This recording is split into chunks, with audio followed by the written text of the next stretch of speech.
Hello and welcome to EGW Writings Tech Tips. I'm your host, Darryl Thompson.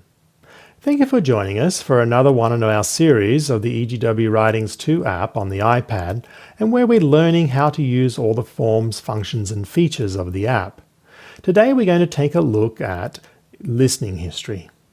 Now you might ask, what is the benefit of listening history? Well, many of you love to take your iPhone out in the car, on drives, and listen to audiobooks. Now, if you get to the end of the drive and you stop the audiobook, and then you come back the next day and maybe you're driving to work or driving to a friend and you want to pick up from where you were last listening, then all you need to do is go to your listening history and pick up from there where you last left off. It's the same if you use it while cooking or while getting ready in the morning or going out for a jog. And you go out for your mile run or your 2-mile run, and when you return, you may not have got to the end of the chapter. And so you pause it, and then on your run the next day, you want to pick up. So how do we do that? Well, you use the listening history. So let's dive right in here and take a look on how it works. So down the bottom, you can see here on the listening history, it's right at the bottom on my home screen, right in the middle there. And when I click on it, it opens up my bookshelf. Now, there's something different about this bookshelf in listening history than what you saw when you're on the reading bookshelf.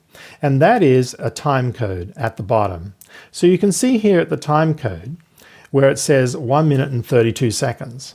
That means that I'm in the first chapter of Acts of the Apostles, and I'm 1 minute and 32 seconds in there. So let's tap on Acts of the Apostles, for example, and you can see how it jumps across to the 1 minute and 32 seconds.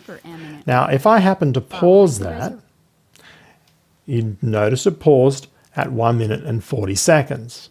So if I come back and, I'm back on my home screen, and then I come back the next day and I want to pick up where I was last listening, you just tap on listening history, you tap on Acts of the Apostles, and you notice it picked up exactly where I last paused it.